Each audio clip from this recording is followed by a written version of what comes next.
Ay, ay, ay, unidad 2, clase 2. Ahí está. Relacionarme con los hermanos y asistentes a mi iglesia. Wow. Primera de Reyes 2, 5 al 9 y versículos 26 al 46. La familia es lo más importante. Esto es una de las pocas cosas que el mundo piensa y agrada a Dios. La familia nos aconseja con amor y mayor bendición si también son parientes en Cristo y nos aconsejan en el Señor, aunque algunos consejos parezcan extraños de cumplir. Al recibir un consejo bíblico de un pariente, ¿te cuesta obedecer porque le conoces mucho a él o porque conoces poco tu Biblia? Buena pregunta. Ahora vamos a ver por qué este muchachito está así como medio depresivo. Bueno, Primera de Reyes 12:8, lo lees, puedes pausar el video y lo sabrás. Dice, el Señor usa al hermano que quiere para edificarnos. Es el Todopoderoso. No se guía por afectos, sino por su soberanía. Por eso que no te extrañes si un hermano que hablas poco se te acerca para dar el consejo o versículo que necesitabas. Pon tu mirada en el Señor que nos llena con su palabra y no en el envase humano. Aquí el problema no era la juventud de los consejeros, sino la poca experiencia de ellos y el mucho aprecio que tenía Roboam por sus coetáneos, lo que lo llevó a alejarse de la sabiduría y a pegarse al cariño. Lección: ve todo con ojo bíblico, si no te lamentarás después. Este es el versículo donde Roboam, cuando ya Salomón había muerto y su hijo Roboam, le pregunta: ¿qué hago con los impuestos del pueblo? ¿Se los bajo? Y le pregunta a los jóvenes y le dicen: no, súbelos. Y los ancianos: no, bájalos.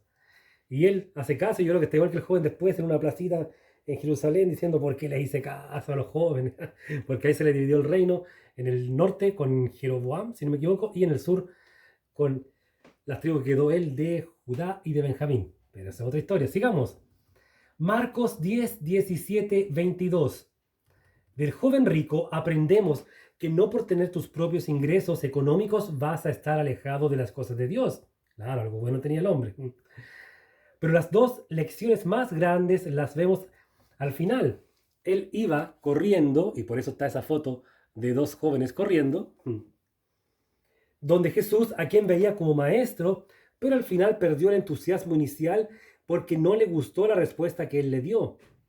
En la iglesia debemos estar preparados para recibir respuestas bíblicas que por nuestra juventud u orgullo no estamos dispuestos a reconocer como verdaderas. Debemos orar para tener el corazón humilde y enseñable. Interesante esto, claro. No te preocupes si sientes que no llevas bien tu juventud o el orgullo te está atrapando. El Señor es capaz de arreglar ambas cosas, tal como lo hizo con Saulo de Tarso, quien después terminaría siendo el apóstol Pablo. La última lección es el hecho de que debemos estar siempre atentos a profundizar nuestro conocimiento de Dios. Él creía que iba por el buen camino, pero al final era solo un convencido de su fe, pues no había nacido de nuevo.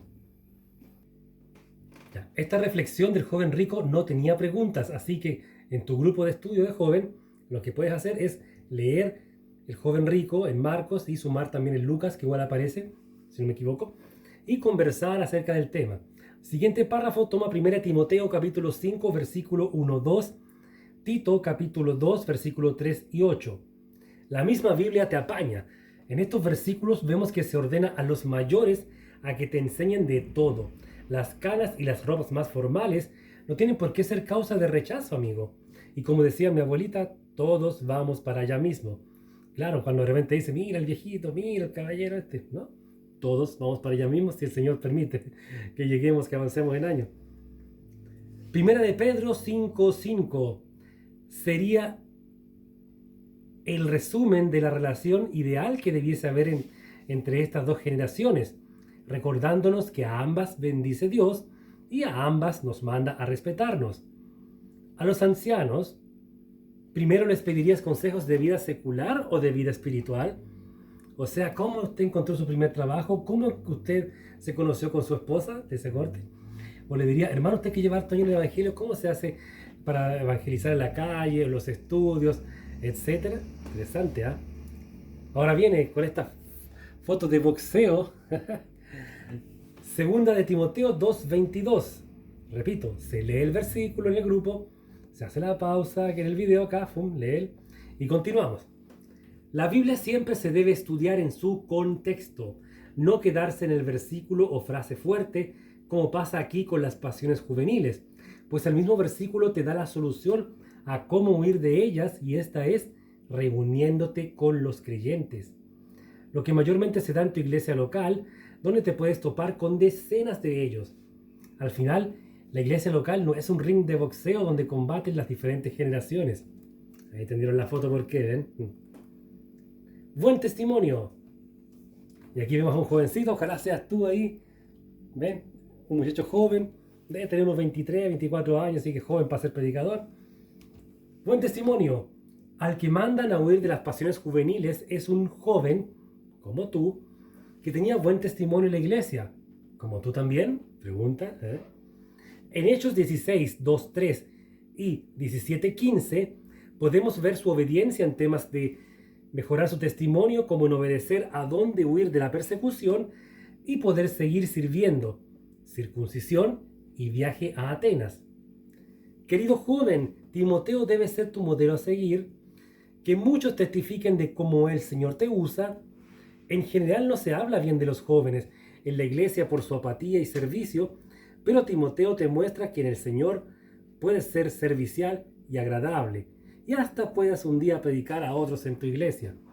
Claro, si vas a una iglesia de las cuales te van viendo el testimonio, porque hay algunas iglesias que suben a cualquiera, a todos nomás, y después los jovencitos están todos nerviosos o terminan predicando algo que no era de ellos, porque como estaban tan nerviosos o no tenían la experiencia de predicación, San Google o copiar ahí sermones. Y yo no quiero que tú seas así, joven querido, así que ahí está. En conclusión, hay que puro acercarse a todos en la iglesia. Todos estamos para ayudarnos.